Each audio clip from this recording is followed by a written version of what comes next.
right. Good morning, everybody. It's 11:30. We'll go ahead and get started with the pre-commission agenda. I don't have a president's report other than to say thanks to our team for their great work during last week's snow event. I heard they got started around midnight, so great job. Is there any general housekeeping or discussion of the meeting agenda from the commission? No? All right. Well, with that, I'm going to turn it over to Director Hudd.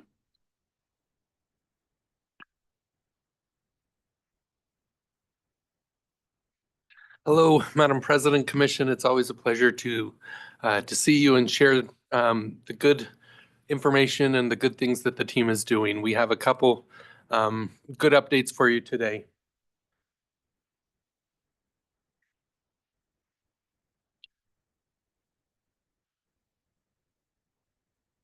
Here we are. Okay.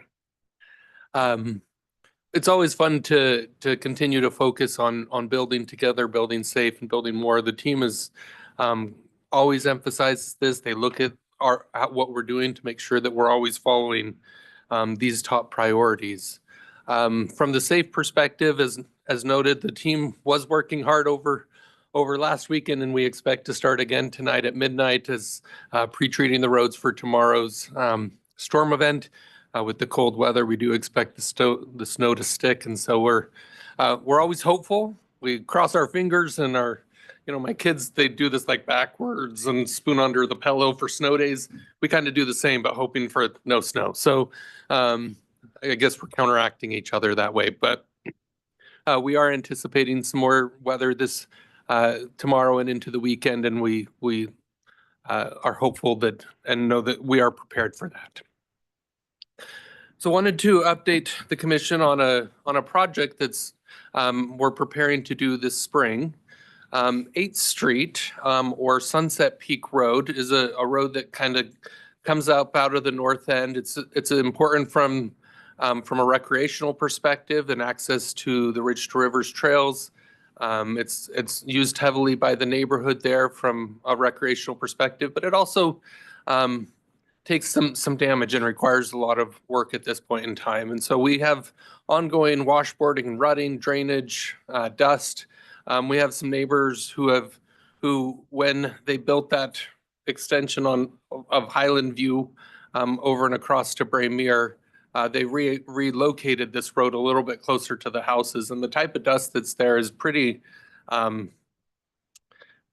fine, and so it aerates really quickly, and these neighbors have been heavily impacted there. But we've also have a continuing and ongoing maintenance. As you can see there, the number of times that our crews have to be out there, we're talking 6-figure type maintenance that our crews are having to do to this one single road.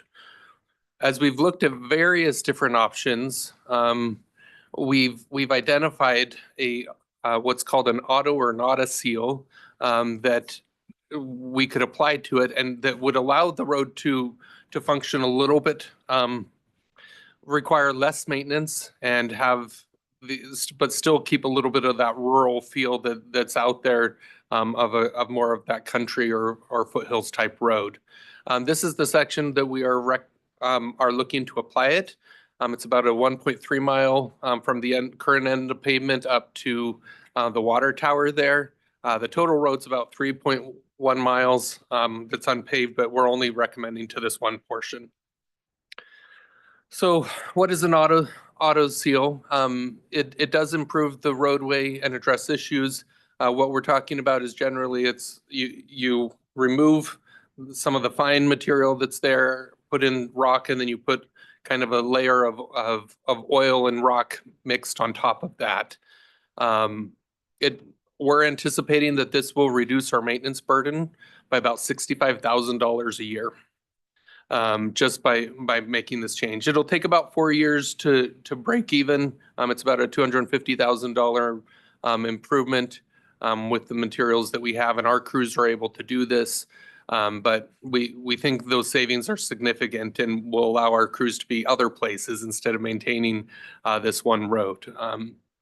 It also, with this, we're not going to do a seal coat on top, so it'll still look rural in nature. It'll still look As you can see, those pictures are after the fact it's been done. So you can still see it still looks like more of a gravel type road, but it's not. It is something that is more solid in nature and allows that road to operate better and not need as much maintenance. And it can be done within a very short time frame. So where we're going with this, in early April, we'll be out there doing the grading, reshaping the roads, cutting out the drainage ditches, putting rock in those so that they can accommodate the water that runs off the road. We'll be applying the gravel and then doing the auto seal at the end of May. We are doing a lot of outreach on this, and I do have a copy of this flyer if you would like that. We met with one of the neighborhood associations yesterday. Today, we're meeting with the Ridge to Rivers Trail Consortium to visit with them and share that. We've talked to the city, and they understand the benefits of this, and so there has been a history on this road and lots of questions in the past, but we feel like what we're doing will kind of keep the feel, but also address a significant ongoing maintenance concern. Madam President, Commissioner McKinney? Director, what's the typical lifespan of this kind of a road seal? How long will it last? 5 to 7. So about 5 to 7 years. 5 to 7 years. Okay. It takes about 4 years for the cost to break even. Yeah, at $65,000 savings each year, that will get us to that 2,400 or 240,000 in about 4 years. So the benefit is that's how long that lasts. It can fall into our chip seal and other types of programs after that. We can consider other types of treatments, but we do believe that this will last a lot longer than what we're currently doing, which has been very difficult. Thank you. So wanted to move now to our Eckert Bridge and just continue with an update. My plan is to give you an update on this regularly, if not every week, on where we go, and a lot's happening every week. And so it's truly exciting to watch how the team has pulled together, but even more how our partners have worked very closely with us. I shared with you via email last week, just because I was so excited, that the LTAC through the Leading Idaho Local Bridge Program awarded and approved our application and awarded us funding for the replacement of the project. Specifically, the funding is limited to replacing the bridge, so any additional things over and above that, the other bridges that are in that area that we may be replacing, those would be cost on us, but we're excited to get this multi-million-dollar grant to help with that, the replacement of that bridge in short order. The other thing through this program is LTAC takes the lead. We'll be very closely involved with them, but they take the lead, and so that will augment our team's ability to respond and to work through some of the different challenges. But what's exciting, and we're really grateful, and I know as you saw, we have prepared an op-ed and have been putting out information expressing our gratitude to the governor and the legislature who came up with this program. Truly, it's been beneficial. We know that in working with ITD that it is a great benefit to the local communities, and we're excited to be able to use that funding to accomplish this important purpose. In this process, though, we've been working very closely with ITD, and they immediately, as shared last week, they immediately were out into the field that weekend after the closure. They hired some additional consultants to review. And through that process, they confirmed that closing it was exactly the right thing to do. So they fully agree with that decision. But they were also looking at what are some ways that we can get the bridge back open, at least in the interim, and what are some ways that we can address this? They have used a treatment at a different place on a different bridge or similar bridge out in Idaho, where they've taken, they're called C channels, basically two pieces of metal, the shape of a C. That makes sense, like I-beams and whatnot. And I'll show you a picture here in a second, where these are then put on either side of the pier, and then they put concrete at the base. The projection through the state bridge engineers that if we are able to do this, we would be able to reopen the bridge with full load. So that's really exciting. We see it as an interim fix. It's not a long-term solution, but it's at least something that would allow the bridge to be back open to the public while we work through the design of the full replacement.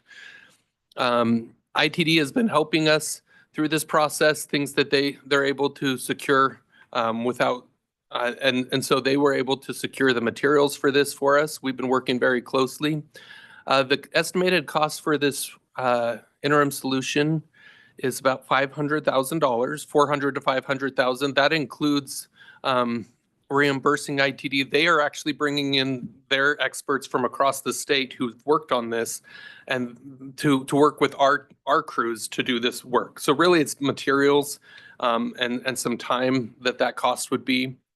But we're pretty excited to have this opportunity to work side by side with ITD to learn from them. We've matched up our crews with their crews and are putting them together. Now, the biggest hurdle we still have before we can get going on this is getting the permit to work in the river. We have a meeting this afternoon with the permitting agencies to talk through with the hope that we can get the permit this week. We don't know. Obviously, we'll know more this afternoon. But that if we can do that, we can begin work as soon as possible to start working and getting the bridge reinforced. The intent would be to start with the 15 piles that are of greatest concern. We have some challenges with the river.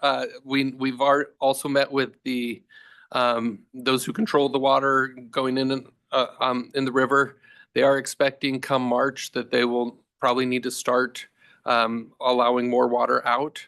And so that will have an impact in what we're able to do. If they allow more water, we may have to get out of the river. So that's why we're starting with those 15. And if we can get those done, we feel like that would at least give us the opportunity to reopen the bridge without a weight restriction. But overall, we're trying, the 500,000 is to do all 48 piers to reinforce them so that they're stronger through this period and we have the time to get done for a full replacement. Commissioner Goldberg. Yes, Ryan, who's the permitting authorities? The Corps of Engineers is the primary one. There's also Idaho Department of Water Resources, and then one other, and DEQ. Okay. So are the different agencies that we're working with. So I'll show you some. This is just an example. Those two piers on the end, those are the ones for the pedestrian bridge. That's why they're not enclosed there, but this is what we generally would do. Here's just some pictures from where ITD did this in the past. And so you get down, you dig down to below the mud level, put in those black, the black tubing around, fill that with concrete, and then we're able to put the metal against the piers on either side. So we're excited for the opportunity. We're hopeful that this all works out. If the permits take too long, we may not be able to get in there before the water increases. So we're just, it's been a really exciting thing to watch the level of partnership. The other team that's really helping us as we go through this is we're working closely with the county and the city. The county is allowing us to stage our vehicles within Barber Park, their dedicating area, where allow us to get into the river there. Just working so closely with all these different agencies, Boise from the other side, and how we can access on that side. It's really been great to see, and to see everyone kind of come together very quickly to address this need. Everyone sees that this is a important bridge for our community, and so it's been fun to just see how quickly everyone can go with this at once to accomplish this. Madam President. Commissioner Pickering. Thanks, Madam President. Thanks, Ryan, for the update. Could you give us a little bit more background on how many bridges this type of interim solution has been applied across the state? and for how long? Yeah, Madam President, I don't have the answer to that question right now. I do know ITD and through this process, this is something that they've found was successful in allowing and strengthening up that bridge. Really, that metal connects clear up to the piers that go across and allows that to be what the bridge is sitting on, and with the strengthening of the columns that are there. So we feel comfortable that this is a good solution. Our bridge engineer and theirs have looked at this and feel like it's a positive opportunity, but I don't have details in terms of how many. Okay, I think it would be helpful if you could share some of that, because I think we ultimately just want this solution to hold up, right? Mhm. And I think just making sure that to go to this effort, that it actually is going to make that bridge safe will make us feel a lot more comfortable. Absolutely. Thank you. Madam President, Yeah, Commissioner McKinney? just speaking for myself as a former bridge inspector and bridge engineer, I'm sure this has been done on dozens and dozens of bridges. I've seen lots of repairs to bridges, including ones that I have inspected and found deficient, and they've come in and retrofitted. And I have no doubt that this kind of a repair is going to be more than adequate to make this bridge safe for the interim until we can get a new bridge put in place. So this looks good to me. Yeah, Commissioner Nielsen? Yeah, thank you, Director Head, for the update. So could you go back a slide? Did you say the full replacement is FY 26? You had so this is an interim Yeah. until that time. Can you talk about the timeline a little bit? Yeah, thank you, Madam President, Commissioner Nielsen. What we're targeting, if with this interim in place, we would be targeting trying to do the full replacement in fall of 2026. So that'd get us not this next winter, but the following. If we didn't have this, we would be targeting trying to go even faster. But we feel like this would be able to at least get us there, to give us a little bit more time to work with our partners, work with the neighborhood, really design the bridge that we really want there, without as much immediate pressure. We're still going, 2 years is still fast for a bridge of this magnitude, but that's kind of the time frame that we're working on. Madam President, just as a follow-up. Yeah, I've heard from a lot of constituents about this bridge. It's very meaningful in this part of Ada County. And I would just, if we can manage expectations, we need this bridge to last a long time. There may be other ancillary facilities such as the sportsman parking that's occurred on the shoulder. And if we've all gone through there, it can be a really busy area. It'd be nice with our partners to do beyond the bridge, kind of a little broader master plan for that area, for the recreation component, as well as the very important fishery that has been developed through Trout Unlimited through that stretch of the river as well. But we probably can't get it all done at exactly the same time. So there's a way to phase some of those other user needs beyond the bridge. And I see that as maybe cementing with our partners some kind of longer term project than just the bridge replacement. So I just want to put that out there to noodle on. Yeah. Thank you, Madam President, Commissioner Nielsen. One of the things we've been trying to do, and especially in a situation like we're in, is with each of the partners we visit with, we ask them to send us a letter. We got one just today from the city of Boise to send us a letter of the things that they're hoping to be included with this bridge, so that we have that information and we can work with that as our baseline as we're looking at this. It's not a free-for-all, but it's definitely, we want to make sure that we're addressing the issues that have been there, and as well as trying to make it better, because it is a 100-year bridge, right? That's what we're working to build. Thank you. So just a few items coming up. We are meeting, as noted earlier, we're meeting with the Ridge to Rivers Consortium this evening to talk about the auto seal. There are a couple other meetings coming up where we'll be meeting with Barber Valley on the 13th, also to talk about this bridge. We're closed next Monday. And then some other upcoming public meetings that we have here for you. With that, Commission, I'll stand for any questions. All right, thanks for the Madam great President? report. Oh, Commissioner McKinney. Director, just one quick question. Yeah. That meeting that's shown on the little schedule you gave us there, the Highway 16 drop-in meeting, what exactly is that?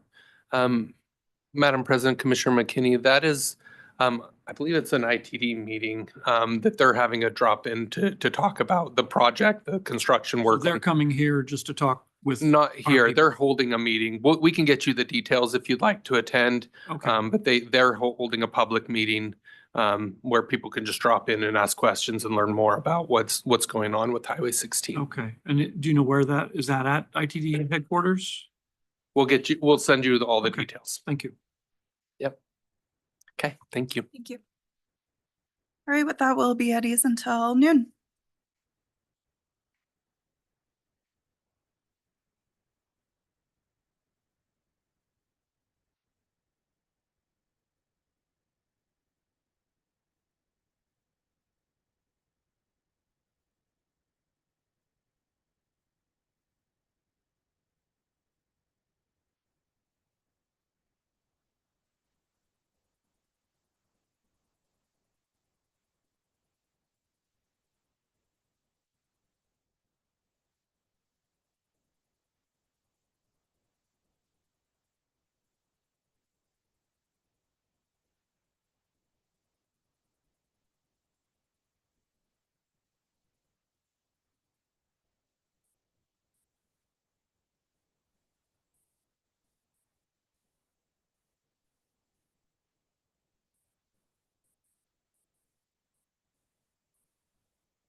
Well, welcome everyone. It's now 12 o'clock. I'll call the meeting to order. Thanks for joining us in person and online. Please join us in the Pledge of Allegiance.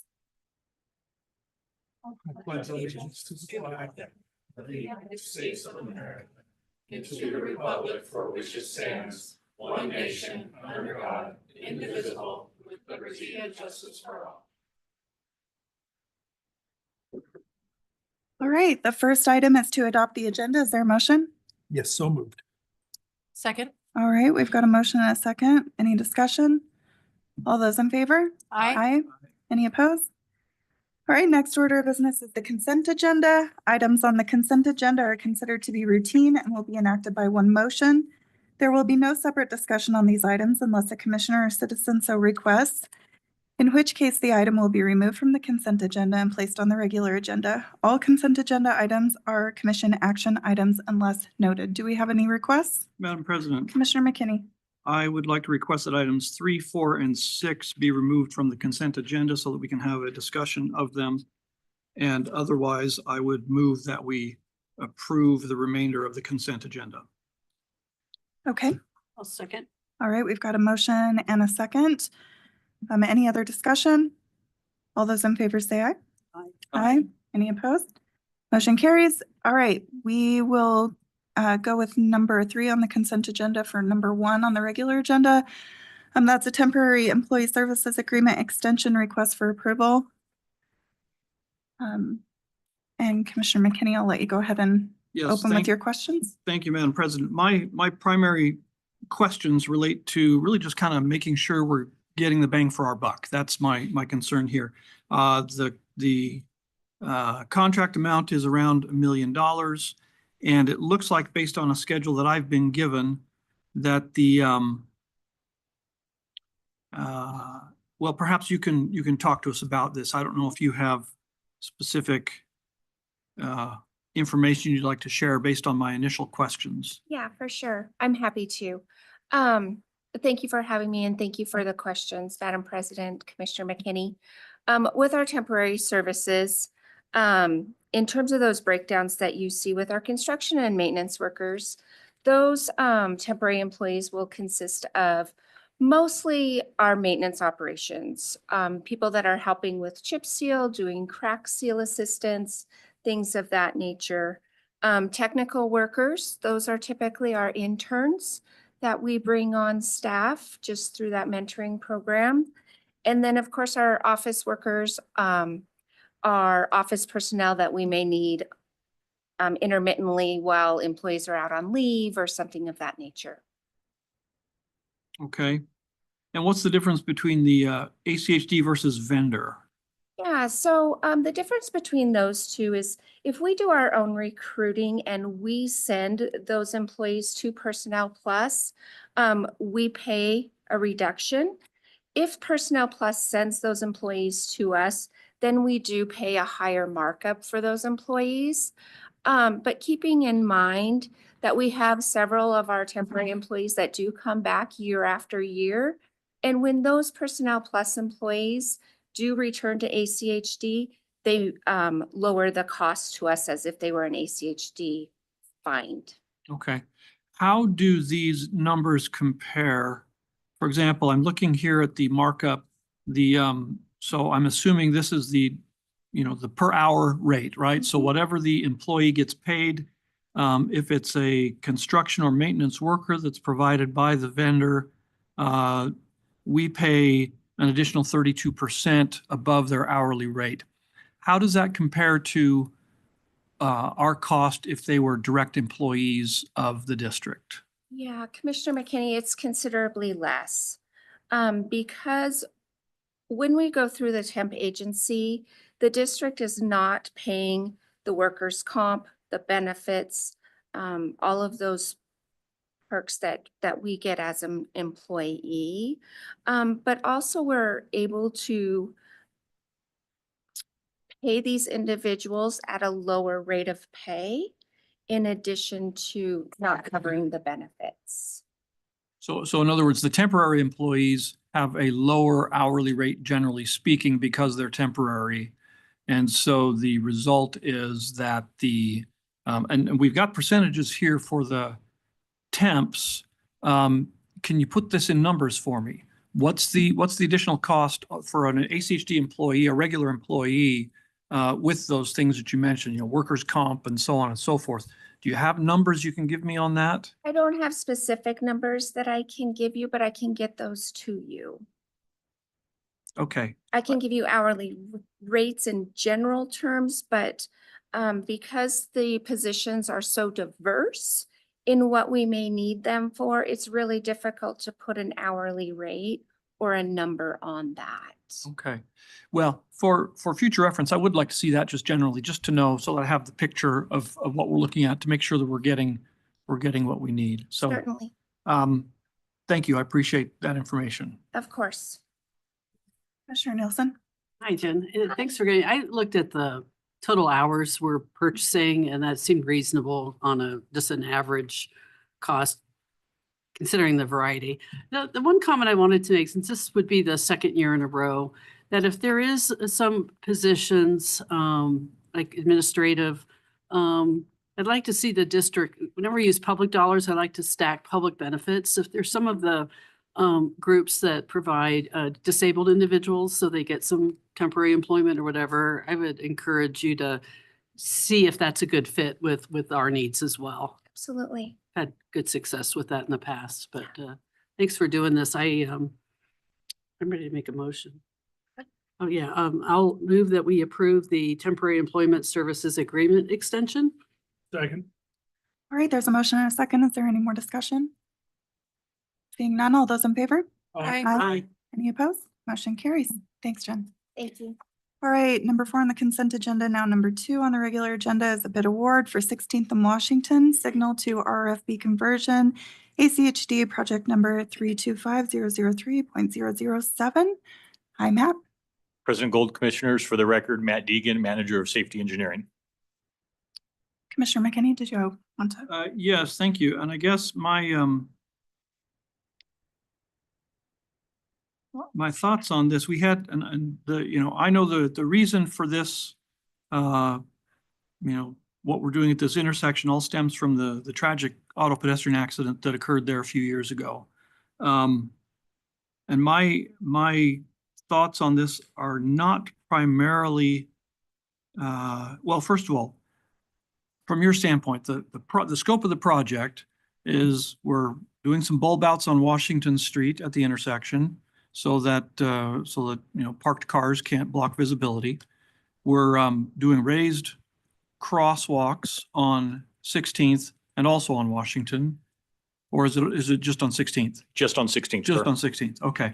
And then we're making some adjustments to drainage and so on, because when we put curbs and raised crosswalks, we get drainage issues and so on. But primarily, the bigger thing is we're taking out the signal at the intersection and putting in just a pedestrian flashing beacon instead. And that's the first thing that struck me. This tragic accident that we had a few years ago that sort of kicked this all off. And this is where we diverge from what's really, your responsibility here, which is what's being built, into kind of a, conceptual discussion of what we're doing and why. And the accident that happened at that intersection is the kind of accident that could happen at almost any of our signalized intersections. We had a truck that ran the red light, and that's the primary cause of that accident. And then we had a pedestrian who went into the street when the signal changed without looking both ways. And so you've got a pedestrian who wasn't being very cautious, and you've got a driver who's being reckless. And that's what it boils down to. And none of those, in my mind, implicate the actual physical configuration of the intersection. And so I look at projects like this and I say, here we're spending, almost $450,000 to make changes to an intersection that, it strikes me, this kind of accident could happen at any one of the hundreds of intersections that we have in our county. And the change that we're making takes away a signal that's already there.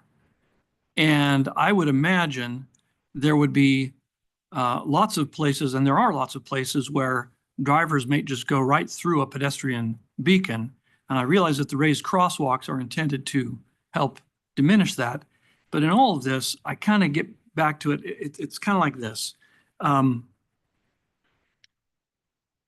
If we build this, will we get an improvement in safety at the intersection?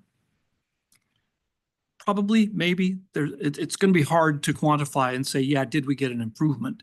But the challenge is we've got hundreds of these types of intersections, and with our limited resources as we always have, is it wise to spend this money for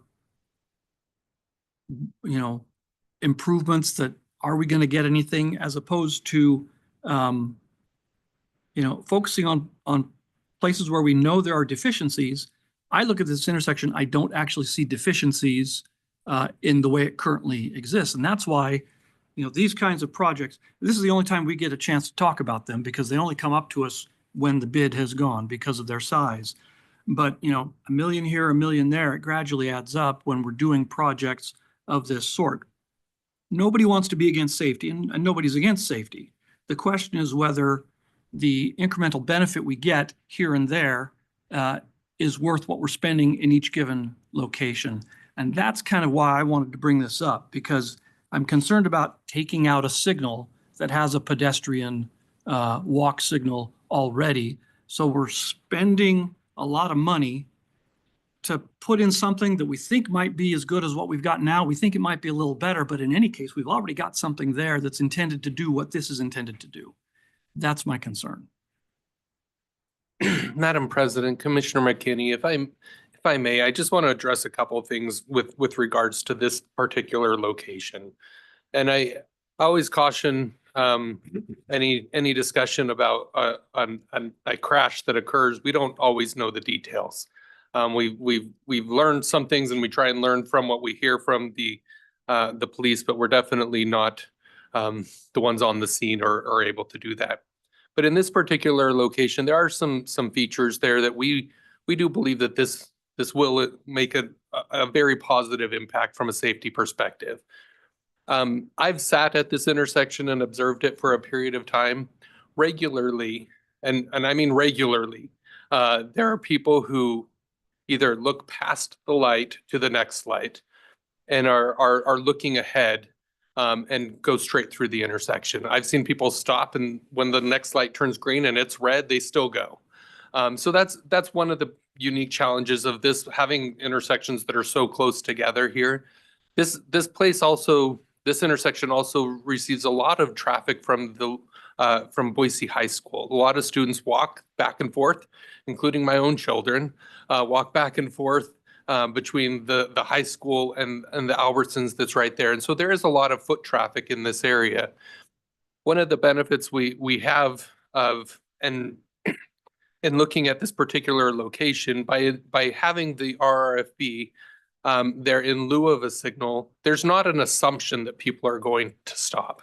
It requires a little bit more thinking on both parts, both the pedestrian who actuates it and then knows that doesn't mean they have to stop, but they're a little bit more involved in checking and observing. The other thing is the pedestrian, or for the drivers, is it creates something that's flashing and it's not unique, or it's not the same as what you see just down the street, right? It's not a signal that can get lost.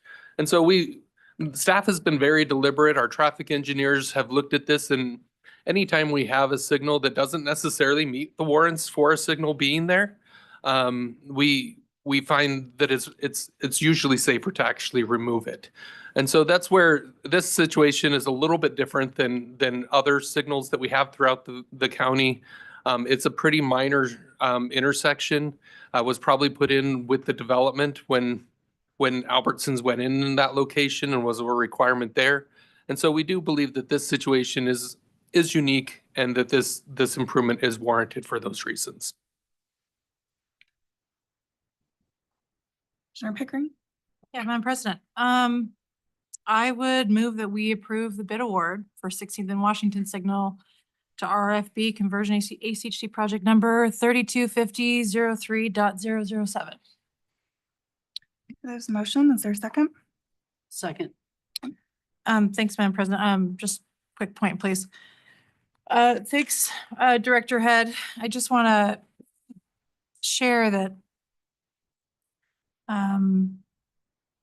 the crash that happened and the subsequent conversations and engineering aspects of improving this intersection, they've been ongoing. What Director Head mentioned, that's been in constant contact with all the various parties.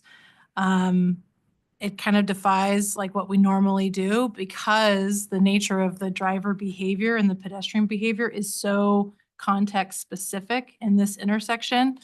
You know, I walked down there with Director Wong, Justin, and Ryan the day after this happened, and we immediately saw that behavior of folks running that red light, and that has persisted over the last few years. So this notion that this is wasted money is pretty grotesque, and I would say pretty inaccurate, considering it's a pretty pervasive issue with this intersection. And, you know, clearly there's a problem. We've seen it with our own eyes, and then someone actually lost their life and others almost nearly lost their life as a result of this. And so I think it's pretty important that we move this forward. Matter of public safety, responsiveness, not only to the victims' families, but also for the safety of the high school students that use that intersection constantly. And to delay this anymore, I think is pretty negligent. Thank you.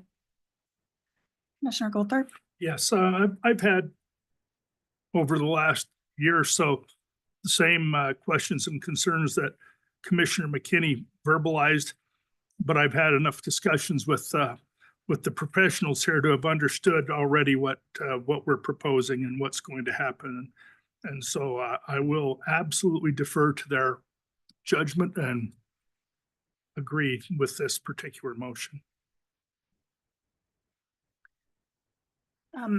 Yeah, thanks. I just want to thank our folks for working so closely with all the different partners in this. I'll just mention that right before the meeting, the director and I received a letter or a note of support from the city. Again, on this item, I want to thank Commissioner Pickering when she was president for her leadership on this issue. And it is very context specific, and it is a pervasive issue, and it is important to address it. And I'm glad to support it so we can move forward. Madam So, President, Commissioner McKinney. let me just make one more comment before we vote on this. Again, this is the kind of project where this is the only opportunity we have to discuss this kind of project. They only come to us when the bid has already been in. And that's one of the reasons why it's appropriate for us to stop and discuss it. In all of these sorts of projects, it's appropriate to discuss the pros and cons of taking action in any given location. And that's what I'm doing here. That's my intent, especially, again, when we have so many places where there are potentials for accidents. And in fact, that's all of our roads. All of our roads have the possibility for accidents. Every intersection has the possibility of people running red lights, and they do it. And we can't stop that. That's always going to happen. There are always going to be dangers and problems. And so we have to be willing to ask questions about, okay, what level of danger, what level of problem is it appropriate for us to take action, as opposed to recognizing that most of the causes of nearly all accidents don't have to do with our physical roadway facilities. So that's the reason I bring it up, and I think it's appropriate for us to discuss it when we have a project like this that comes before us and no other opportunity to consider it. All those in favor? Aye. Aye. Any opposed? Motion carries. All right, next item is previously number 6 on the consent agenda, now number 3 on the regular agenda, disposal of surplus property request for approval. Andy Miller and Commissioner McKinney. Yes, thank you. I have a couple of questions on this, and they go to our sort of standard practice of replacing all of our computer equipment every 4 years. And that kind of makes me stop and say, number one, what do we spend every year doing this? What's the cost of this? We're disposing of this surplus property and we're replacing it. How much are we spending to replace it? Yes, our Madam President, Commissioners, our computer replacement budget specifically is right in the ballpark of $350,000 a year. That's just for desktops and laptops, all the monitors and all the peripherals that would go to replace approximately 100 computers a year is what we budget for. On this list here, this isn't just desktops and laptops. This will be cell phones, network devices, server devices, and other, right now, we're also kind of going through some big projects of replacing our desk phone system. So all of our old phone systems are kind of put into the surplus package as well.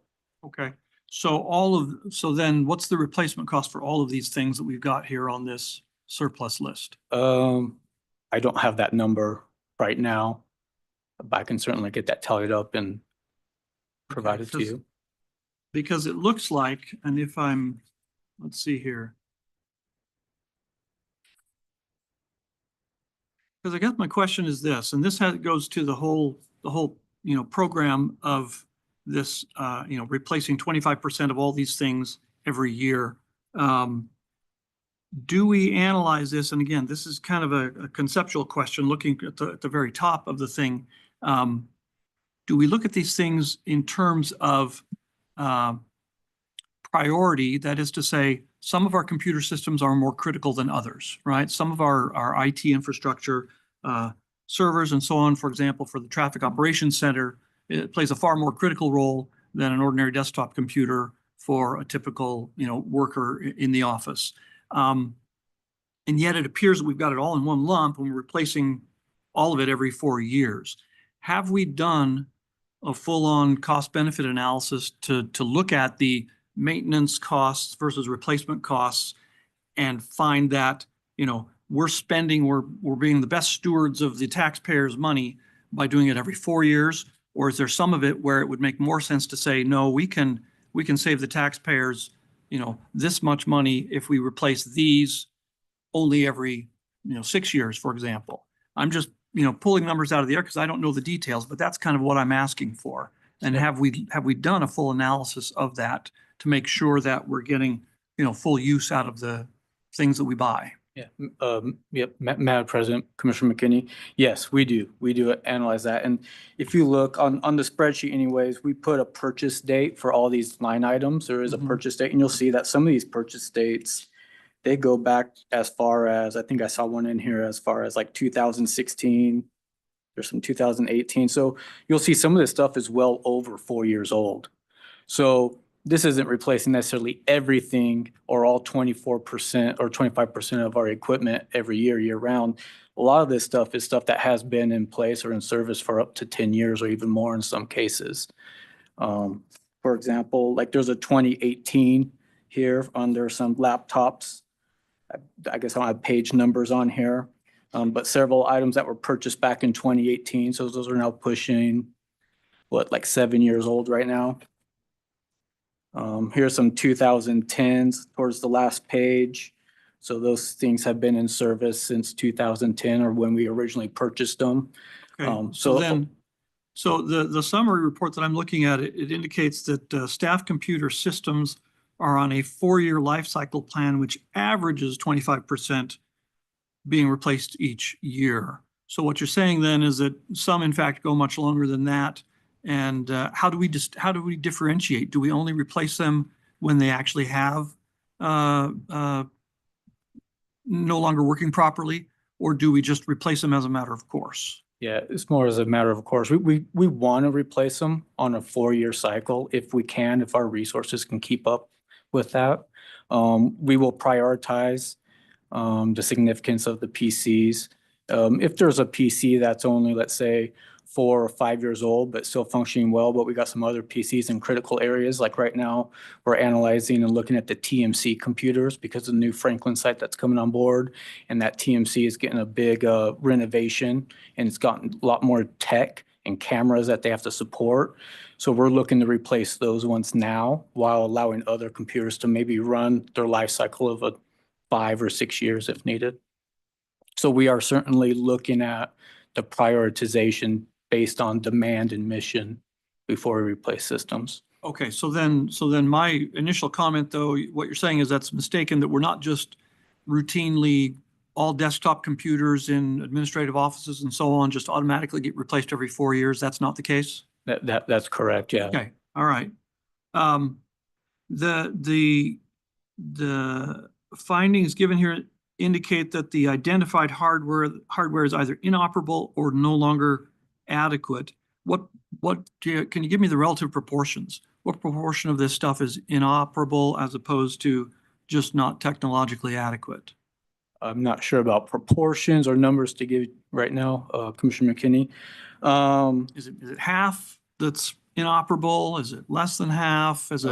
I would say a little bit, I would say less than half is actually inoperable. Okay. I guess I wouldn't know what to distinguish as inoperable. In our sense, we also are looking at what has warranty, what has been discontinued by the manufacturers, though the device might still be functioning.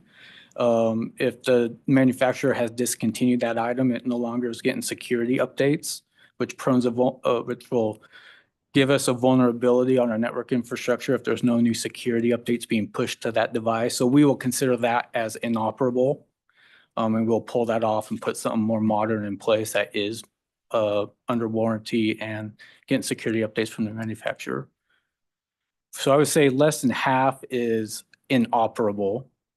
The other items are probably still operable, but heavily used and growing to be inadequate with the new softwares that are coming online and the performance increases of just softwares and network requirements of our staff to use them. Our staff, they're using these items for like they're like rendering GIS maps on these systems, which is a high resource on these. They task them really high.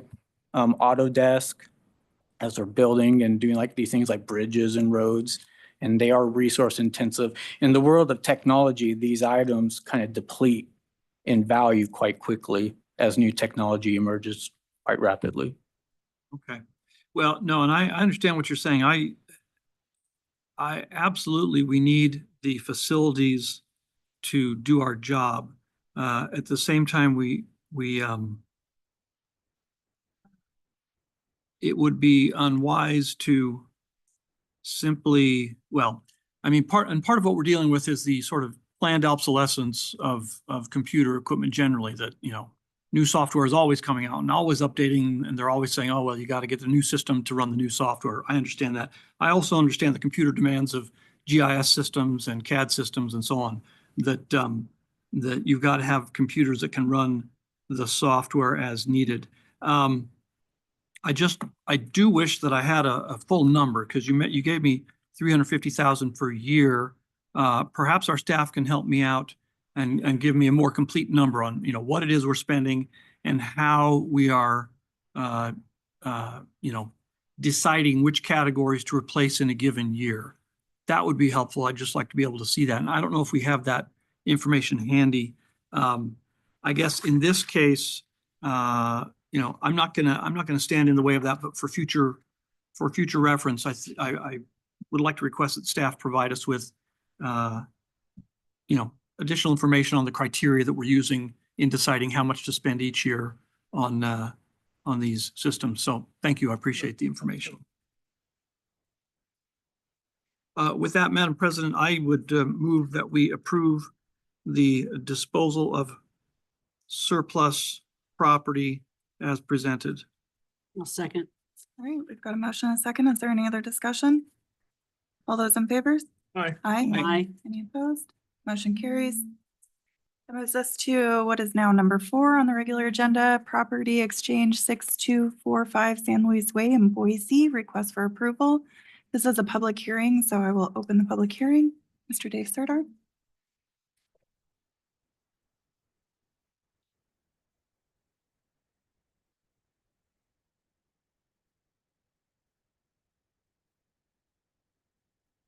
Thank you, Madam President. Commissioners, for the record, David Serdar, right-of-way supervisor for the Ada County Highway District.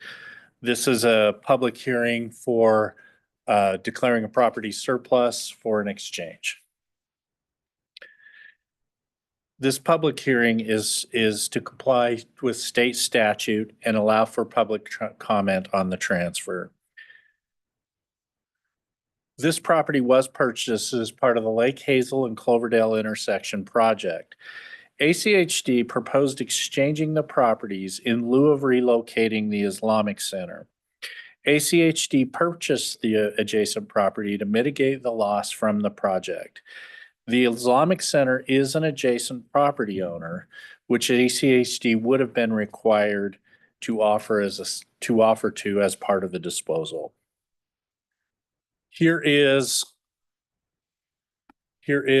a vicinity map of the location. Sorry, there it comes. This right here is Cloverdale Road. This is Lake Hazel. And this is San Luis right here on the side. So this is a San Luis address because this property traditionally takes access from San Luis and not from Lake Hazel. The property that was needed for the project is right up here on top. And then the areas, come down to this one, a little close up. The area in green is what we're talking about today, what we're declaring in surplus. The area of parking is down here in this section through here. It is staff recommendation that we do proceed with the surplus of the property and transfer to the adjacent property owners. I will remain standing for any questions. Commissioner Goldthorpe? Just comment. I'm guessing that this is one of the final actions of a very, very, very long negotiated process on these parcels. Is that true? Madam President, Commissioner Goldthorpe, that is very true. Awesome. All right. Any other questions for Mr. Serdar? All right. Do we have anybody in person or online who would like to testify on this issue? Okay, being none, I will close the public hearing. Commissioners? Yes, Madam Commissioner President. Goldthorpe? I would make a motion that we approve the property exchange at 6245 San Luis Way, Boise. What was that? Resolution. There it is. Okay, yes. Second.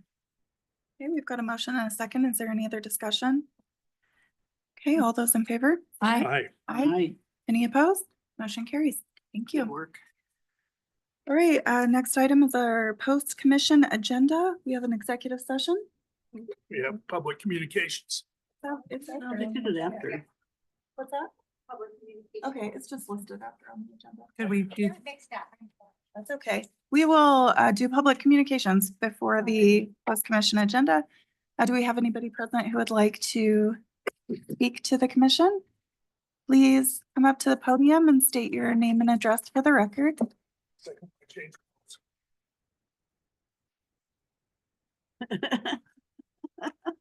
My name is Timothy Wagner. I live on 11390 North Elk Ridge Way out in the foothills of Boise, 83714. I'm here representing the Ted Trueblood chapter of Trout Unlimited. And our concerns today are primarily around the Eckert Road Bridge replacement. We have an easement and have been working since roughly the late 90s on the Alta Harris Creek and that channel. It's a side channel of the Boise River. The outflow of that creek, the confluence with the Boise River, happens to be nearly adjacent to the north side abutment of the current Eckert Road Bridge.